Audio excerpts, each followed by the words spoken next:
ನನಗೆ ಎಲ್ಲ ಅಹಿಂದ ವರ್ಗದವರು ಅಲ್ಪಸಂಖ್ಯಾತರು ನನಗೆ ಆಶೀರ್ವಾದ ಮಾಡಿದ್ದಾರೆ. ಖಂಡಿತವಾಗೂ ನನ್ನ ಗೆಲುವು ಖಚಿತ ಅಂಥೇಳಿ ನಾನು ನಿಮ್ಮ ಮೂಲಕ ಹೇಳೋಕ್ಕೆ ಇಷ್ಟಪಡ್ತೀನಿ.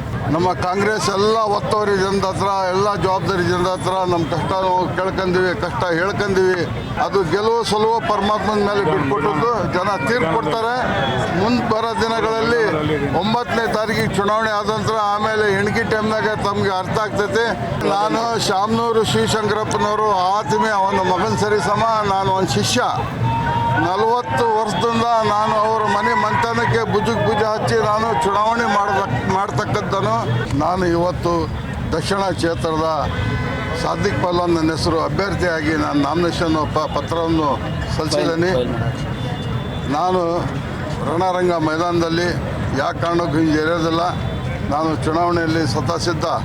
ನಾನು ಬಂಡಾಯ ಅಭ್ಯರ್ಥಿಯಾಗಿ ನಾನು ಚುನಾವಣೆಯಲ್ಲಿ ಮಾಡ್ತೇನೆ. ನನಗೆ ಎಲ್ಲ ಅಹಿಂದ ವರ್ಗದವರು ಅಲ್ಪಸಂಖ್ಯಾತರು ನನಗೆ ಆಶೀರ್ವಾದ ಮಾಡಿದ್ದಾರೆ.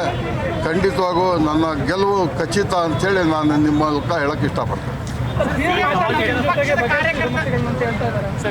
ಸರ್, ನಾವು ಅಡ್ಡಾಡಿರೋದು ನೋಡಿದರೆ ನಾವು ಪ್ರಧಾನಿ ಮಠ ಒಂದು ಹೋಗಿಲ್ಲ. ಅಟೆ BJP ಪ್ರಧಾನಿ ಮಠ ಒಂದು ಹೋಗಿಲ್ಲ. ನಮ್ಮ ಕಾಂಗ್ರೆಸ್ ಎಲ್ಲ ಒತ್ತುವರಿ ಜನದ ಹತ್ರ, ಎಲ್ಲ ಜವಾಬ್ದಾರಿ ಜನದ ಹತ್ರ ನಮ್ಮ ಕಷ್ಟ ಕೇಳ್ಕೊಂಡೀವಿ, ಕಷ್ಟ ಹೇಳ್ಕೊಂಡೀವಿ. ಆದ್ರೂ 2 ವರ್ಷ ಕಾಲ ನಮ್ಮನ್ನೆಲ್ಲ B.Pharm ನಮಗೆ ಕೊನೆ ಕ್ಷಣಕ್ಕೂ ನಮಗೆ ಸಿಗ್ತದಂತ ನಮಗೆ ಆಶ್ವಾಸನೆ ಕೊಟ್ಟಿದ್ರು.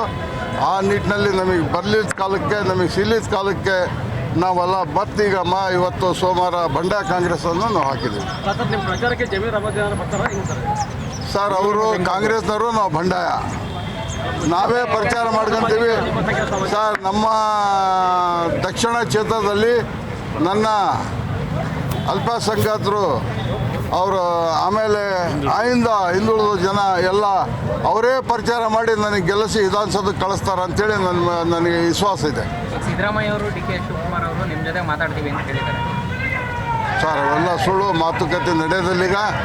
ನಾವು ಈಗ ಬಯಲಾಗಿದ್ಮೇಲೆ ನಾವು ಯಾವ ಕಾರಣಕ್ಕೂ ನಾವು ಬಯಲಾಗಿರ್ತೀವಿ. ಅದು ಗೆಲುವು ಸಲುವು ಪರಮಾತ್ಮನ ಮೇಲೆ ಬಿಟ್ಕೊಟ್ಟದ್ದು. ಜನ ತೀರ್ಪು ಕೊಡ್ತಾರೆ. ಮುಂದೆ ಬರೋ ದಿನಗಳಲ್ಲಿ 9ನೇ ತಾರೀಕಿಗೆ ಚುನಾವಣೆ ಆದ ನಂತರ ಆಮೇಲೆ ಹೆಣ್ಗಿ ಟೈಮ್ನಾಗ ತಮಗೆ ಅರ್ಥ ಆಗ್ತೈತೆ.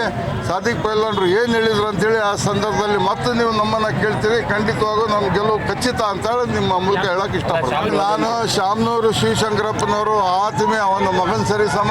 ನಾನು ಒಂದು ಶಿಷ್ಯ. 40 ವರ್ಷದಿಂದ ನಾನು ಅವರ ಮನೆ ಮಂಥನಕ್ಕೆ ಭುಜ ಹಚ್ಚಿ ನಾನು ಚುನಾವಣೆ ಮಾಡ್ತಕ್ಕಂಥನು. ಮಾಡಿದ್ದೀನಿ. ಅವ್ರ ಜೊತೆಗೆ ಅವರ ಸಲಹೆ ಪ್ರಕಾರ, ನನ್ನ ಸಲಹೆ ಪ್ರಕಾರ 6 ಬಾರಿ ಅವರಿಗೆ ನಾವೆಲ್ಲ ಅಲ್ಪಸಂಖ್ಯಾತರು, ಅಹಿಂದ ವರ್ಗದವರು ನಾವೆಲ್ಲರೂ ಗೆಲ್ಸಿದ್ದೀವಿ.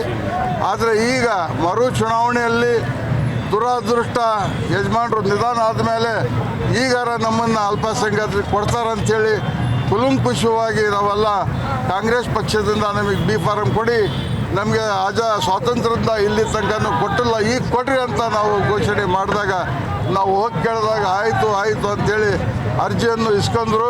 ನಮ್ಮನ್ನು ತಿರಸ್ಕಾರ ಮಾಡಿದರು. ಖಂಡಿತವಾಗೂ ನಾವೆಲ್ಲ ಯಾವ ಕಾರಣಕ್ಕೆ ನಾವು ಇನ್ನು ಸೇರೋದಿಲ್ಲ, ಬಯಲಾಗಿರ್ತೀವಿ, ಚುನಾವಣೆ ಮಾಡ್ತೀವಿ. ತಮ್ಮ ಮೂಲಕ ಗೆದ್ದು ಇದೇ ನಮೂನೆ ನಿಮ್ಮ ಕೂಡ ನಾನು ಮಾತಾಡ್ತೇನೆ. 100% ಇಲ್ಲ ಸರ್.